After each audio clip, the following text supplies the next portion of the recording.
Chris Cheek joins us now. I think he's a guy that's very smart. He's CEO of SentryCare. He has been involved in a number of businesses as a founder or co-founder, almost all of them related to the healthcare industry. And if you have been paying attention, you know that there is a very real conversation about insurance, health insurance in particular, and the rising costs related with it. Significant increases that are coming with healthcare premiums. Some of that conversation is tied to what's happening in Washington, D.C. right now with the government shutdown and ACA subsidies. But also you have Medicare and Medicaid and Medicare Advantage, which is something that is kind of stuck in the middle of all of this that hopefully we can get a little clarity on this morning. Chris, good morning to you. Hey, good morning, Richard. Thanks for having me. I appreciate it. I appreciate your time this morning. Let's start at the most basic level. People are familiar with Medicare, generally speaking. I think most people are fairly familiar with Medicaid, although sometimes those two things get conflated. But within Medicare, you have Part A, Part B, Part D, which is the prescription piece of this. And then there's kind of Part C, which, as I understand it, that's the Medicare Advantage piece. What is Medicare Advantage?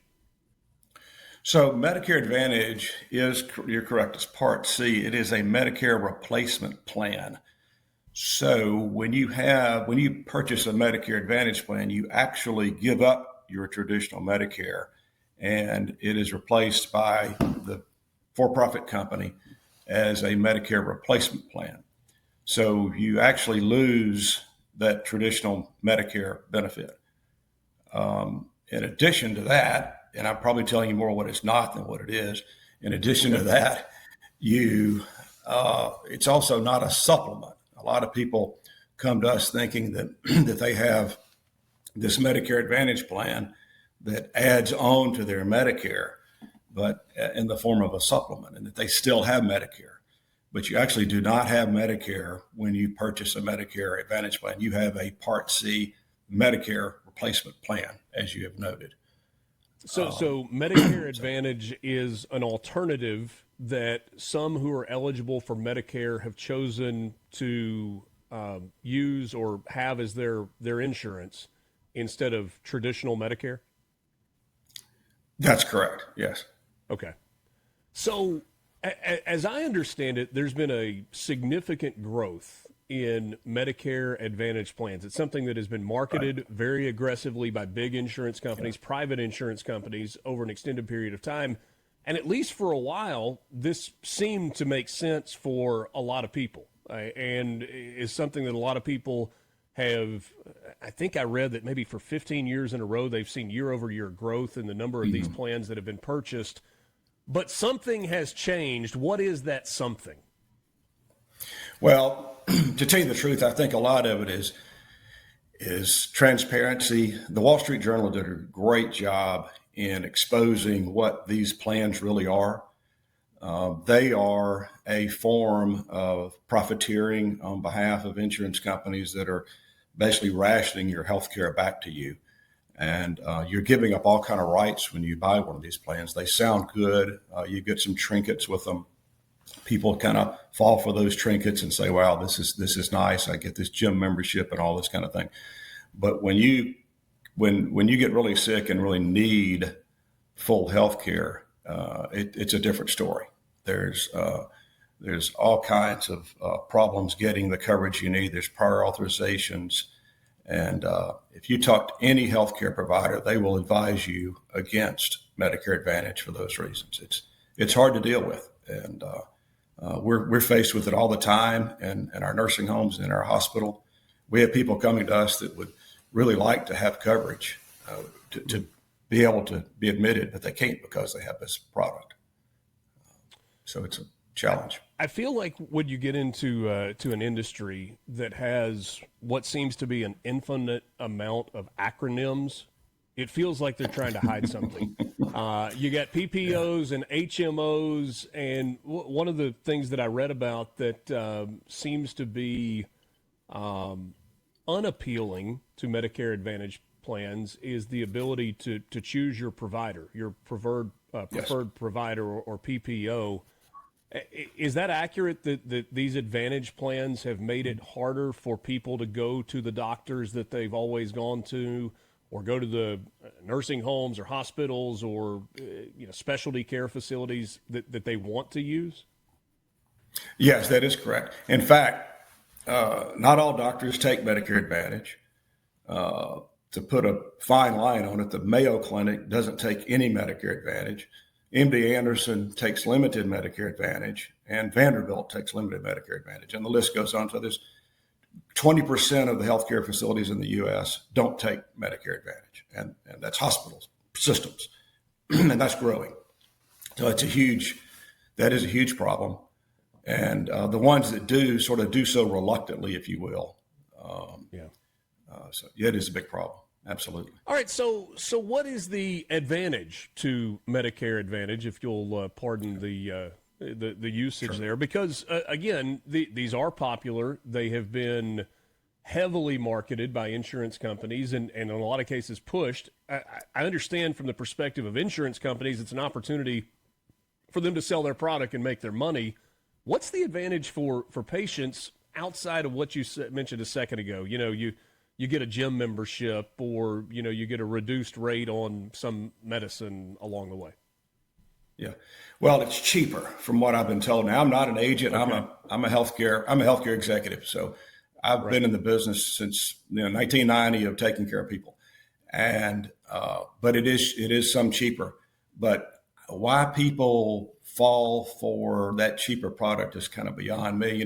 In the hospital business, I tell people, look, we're here to save your life and make your life better, but we're not here to save you a little bit of money. That's just not our job. But we need to be here for the community and for the community to thrive and be successful. So it's very frustrating from our standpoint when people get, hung up on the trinkets, the lower price, and there's even some scenarios where if you have a certain condition, that they will even pay you to join Medicare Advantage, which is sort of beyond me. I don't know that I understand how that's perfectly legal, but anyway, our tax dollars is going to pay people so that they can buy the plan. It's a little bit convoluted to me. I don't quite understand that part yet, but anyway, maybe I will one day. All right. So what about costs of Medicare? You mentioned that Medicare Advantage in some scenarios seems to be less expensive than traditional Medicare. And there is, and by the way, we'll carry this conversation. We got a break coming up in about a minute. Okay. I do think there's a misconception with Medicare. For some people, they're like, hey, I worked my entire life and I've been, paying into Social Security, and I've got money that's going to Medicare. And when I retire, hey, my insurance is going to be free. And that is simply not the case, whether it's with Medicare or Medicare Advantage. That's accurate, right? That's accurate. Yes, that's right. And, yes. and Medicaid is the program that is more for low-income individuals and those who can't afford Medicare. All right. That's right. We'll pick this conversation up on the other side. I want to tell you about a website that Chris and his companies have developed, keepyourmedicare.com. It answers some of the questions about Medicare Advantage, shows some of the detriments that exist. We'll talk about what people need to be doing as we have made it into open enrollment. What's the answer for you going forward? Chris Cheek, CEO at SentryCare, is my guest. It's Mornings with Richard Cross on SuperTalk, Mississippi. Glad to be with you on this Tuesday morning, the 21st of October. It is Mornings with Richard Cross on SuperTalk, Mississippi. Chris Cheek is my guest. He is the CEO at SentryCare, has worked in the healthcare industry since, as he said earlier, around 1990. And we're talking about rising insurance premiums, rising costs in the healthcare industry, and Medicare Advantage plans, and the things that you need to be aware of when you are looking at insurance. A couple of things that we didn't mention. We were kind of talking about different terms, Medicare A, Medicare B, Medicare D. Medigap, which is this gap insurance that is available for people to purchase when they retire. Chris, some people simply either don't have a need for it initially after retirement, or they think they don't want to or can't afford to spend the additional money on Medigap coverage. I've heard and have been told that it becomes more difficult to get and more expensive to get if you don't get that as soon as you were first eligible for it. What is the role of Medigap?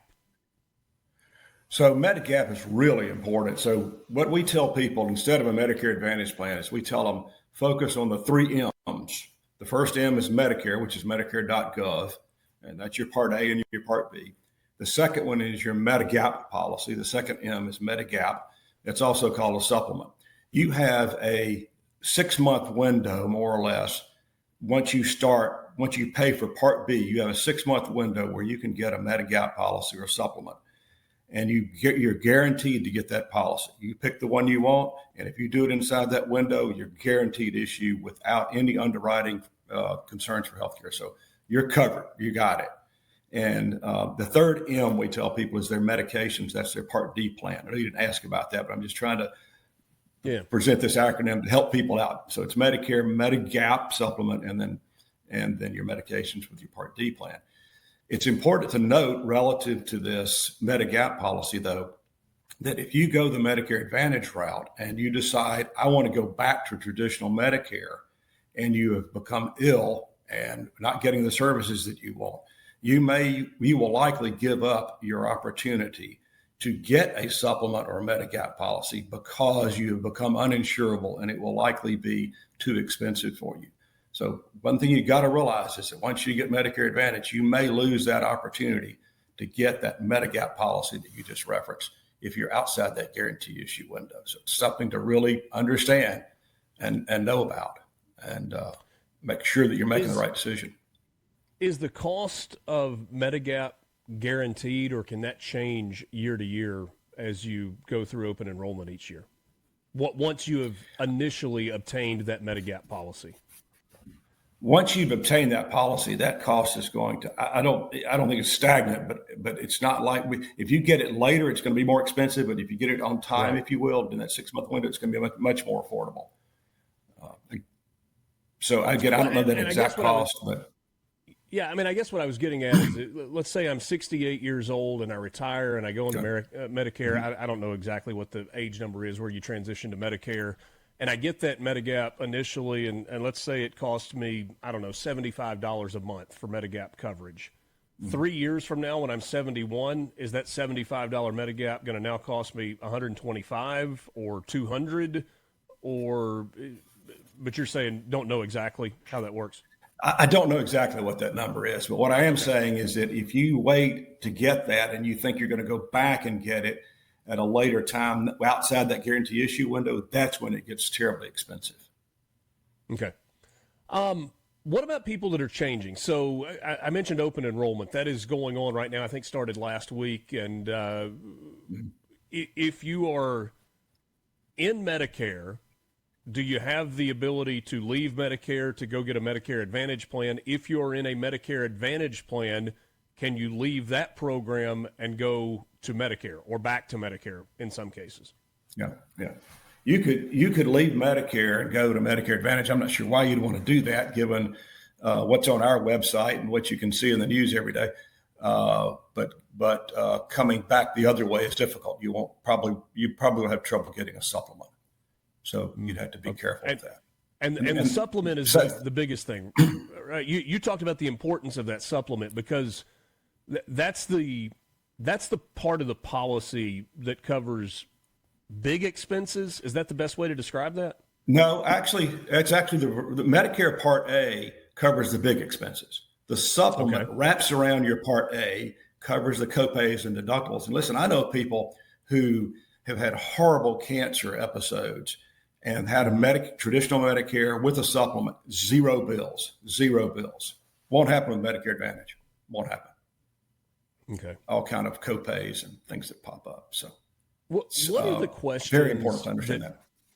Yeah. What are the questions that people need to be asking, whether it's a benefits manager or, if they're getting ready to retire and maybe work for the state or for a university? or a hospital system, and there's somebody usually that can kind of help you with all of the options that Right. you're going to have to, all the choices that you're going to have to make as you transition into retirement. What are the questions that people need to ask? I think the one thing that we have in our healthcare system that's problematic is this whole thing is full of conflicts of interest. So you've got to wade through who are you talking to that's conflicted in what they're telling you. So you have to keep that in the back of your mind. But we have to rely on agents to help us with to get a supplement and a deep. If you want to go down the road of a Medicare Advantage plan and take a look at that, they sell those as well. So they handle a lot of those issues, a lot of those questions. But the first thing I want to know, first thing I'm going to do, and my wife will start this process next month, and the first thing she's going to do is look at a supplement policy and a Part D plan, and you go to an agent to get those done. But that's the first thing to work out, in my opinion, is getting those two things taken care of. Does that help answer your question? Yeah, no, absolutely. I mean, it's just like it feels like people need to be educated. Yes. You don't know what you don't know sometimes, right? And you don't even know exactly the right questions that you need to be asking.